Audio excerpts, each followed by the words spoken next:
നമസ്കാരം. അടുത്ത ഏതാനും ദശകങ്ങൾക്കുള്ളിൽ ലോകമെമ്പാടുമുള്ള മനുഷ്യജീവിതം തന്നെ കടുത്ത പരീക്ഷണത്തിന് വിധേയമാകുമെന്ന് ശാസ്ത്രീയ പഠനങ്ങൾ മുന്നറിയിപ്പ് നൽകുന്നു. കാലാവസ്ഥാ വ്യതിയാനം എന്നത് ഇനി ഭാവിയിലെ ഒരു ഭീഷണിയല്ല, അത് ഇന്ന് തന്നെ മനുഷ്യരാശിയുടെ ദിനചര്യയെ തകർക്കുന്ന യാഥാർത്ഥ്യമായി മാറിക്കഴിഞ്ഞിരിക്കുന്നു. വ്യവസായവൽക്കരണം, അനിയന്ത്രിതമായ നഗരവികസനം, വനനശീകരണം, ഫോസിൽ ഇന്ധനങ്ങളുടെ അമിത ഉപയോഗം എന്നിവ ചേർന്ന് ഭൂമിയുടെ സ്വാഭാവിക താപസന്തുലിതാവസ്ഥയെ തകർത്തിരിക്കുകയാണ്. ഇതിന്റെ ഏറ്റവും ഭീകരമായ പ്രതിഫലനമാണ് കൊടും ചൂട്. ലോകത്തിന്റെ പല ഭാഗങ്ങളിലും ഇതിനകം തന്നെ ചൂട് തരംഗങ്ങൾ ജീവഹാനിക്കും ഭക്ഷ്യ സുരക്ഷാ പ്രതിസന്ധിക്കും കാരണമായി കഴിഞ്ഞു. ശുദ്ധജലക്ഷാമം, കൃഷിനാശം, ആരോഗ്യ പ്രശ്നങ്ങൾ, തൊഴിൽ നഷ്ടം എന്നിവ ദരിദ്രരും അറ്റത്തുള്ള സമൂഹങ്ങളും ഏറ്റവും കൂടുതൽ അനുഭവിക്കുന്ന ദുരന്തങ്ങളായി മാറും.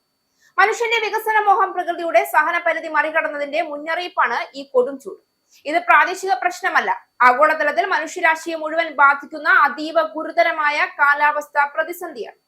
അടുത്ത ഏതാനും ദശകങ്ങൾക്കുള്ളിൽ ലോകമെമ്പാടുമുള്ള ജനങ്ങളെ കൊടും ചൂട് ഗുരുതരമായി ബാധിക്കുമെന്നാണ് പഠന റിപ്പോർട്ട്. ഓക്സ്ഫോർഡ് സർവകലാശാലയുടെ പുതിയ പഠന റിപ്പോർട്ട് അനുസരിച്ച് 2050 കഠിനമായ ചൂട് നേരിടേണ്ടി വരുന്നവരുടെ എണ്ണം ഇരട്ടിയാകുമെന്നാണ് പറയുന്നത്.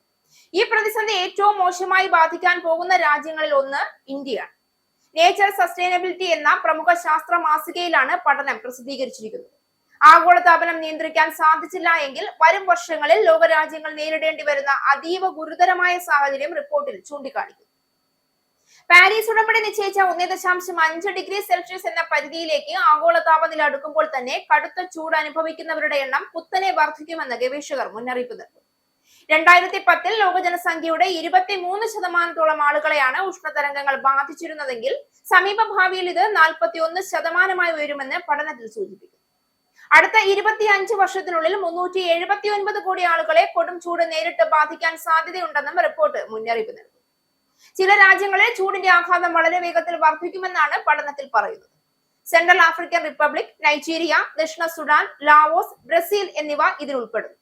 അതേസമയം ജനസാന്ദ്രത കൂടിയ രാജ്യങ്ങളായ India, Indonesia, Bangladesh, Pakistan, Nigeria, Philippines എന്നിവിടങ്ങളിൽ ചൂട് ബാധിക്കുന്ന ജനങ്ങളുടെ എണ്ണം ഏറ്റവും കൂടുതലായി. ഈ രാജ്യങ്ങളിലെ ജനങ്ങൾ പ്രതിവർഷം 3000-ലധികം കൂളിംഗ് ഡിഗ്രി ഡേയ്സ് നേരിടേണ്ടി വരുമെന്ന് റിപ്പോർട്ടിൽ പറയുന്നു. ചൂട് നിയന്ത്രിക്കാൻ ശീതീകരണ സംവിധാനങ്ങൾ അത്യാവശ്യമായി വരുന്ന ദിവസങ്ങളെയും അതിന്റെ തീവ്രതയുമാണ് കൂളിംഗ് ഡിഗ്രി ഡേയ്സ് എന്ന് സൂചിപ്പിക്കുന്നത്. കാനഡ, സ്വിറ്റ്സർലൻഡ് തുടങ്ങിയ രാജ്യങ്ങളിൽ തണുപ്പിനെ പ്രതിരോധിക്കാനുള്ള ആവശ്യകത കുറയുമെങ്കിലും ശീതീകരണ സംവിധാനങ്ങളുടെ അമിത ഉപയോഗം കാർബൺ പുറന്തള്ളൽ വീണ്ടും വർദ്ധിപ്പിക്കാൻ സാധ്യതയുണ്ടെന്നും റിപ്പോർട്ട് മുന്നറിയിപ്പ് നൽകുന്നു. മാത്രമല്ല, വൈദ്യുതിയുടെ ഉപയോഗം കൂടുന്നതിനും ഇത് കാരണമാകും. ഫോസിൽ ഇന്ധനങ്ങൾ ഉപയോഗിച്ചാണ് വൈദ്യുതി ഉൽപ്പാദിപ്പിക്കുന്നതെങ്കിൽ അത് വീണ്ടും ആഗോളതാപനം വർദ്ധിപ്പിക്കും. വൈദ്യുതിയുടെ ഡിമാൻഡ് കുത്തനെ ഉയരുന്നത് പലപ്പോഴും പവർ ഗ്രിഡുകളെ തകർക്കുന്നതിനും ബ്ലാക്ക് ഔട്ടുകൾക്കും കാരണമായേക്കും. 2050 ആഗോളതലത്തിൽ കാർബൺ പുറന്തള്ളൽ 0 എത്തിക്കുക എന്ന ലക്ഷ്യം കൈവരിക്കണമെങ്കിൽ കെട്ടിട നിർമ്മാണ മേഖലയെ അതിവേഗം കാർബൺ വിമുക്തമാക്കുകയും ഒപ്പം തന്നെ കൂടുതൽ ശക്തവും ഫലപ്രദവുമായ പ്രതിരോധ മാർഗങ്ങൾ വികസിപ്പിക്കുകയും വേണമെന്നും പഠനത്തിന്റെ മുഖ്യ രചയിതാവ് ഡോക്ടർ ജീസസ് ലിസാന ആവശ്യപ്പെട്ടു. ഇന്ത്യയിലെ ഉയർന്ന ജനസാന്ദ്രതയും മോശം അടിസ്ഥാന സൗകര്യങ്ങളും സ്ഥിതി കൂടുതൽ വഷളാക്കുമെന്ന് ഹൈദരാബാദിലെ ഇന്ത്യൻ സ്കൂൾ ഓഫ് ബിസിനസിന്റെ പ്രൊഫസറും കാലാവസ്ഥാ വിദഗ്ധനുമായ അഞ്ചൽ പ്രകാശ് പറയുന്നുണ്ട്.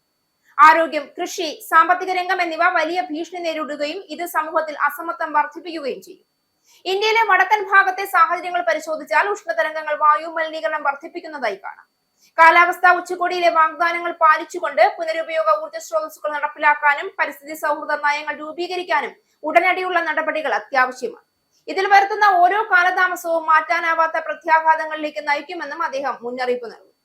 ലോകം ഉണർന്ന് പ്രവർത്തിക്കാനുള്ള അവസാന മുന്നറിയിപ്പാണ്.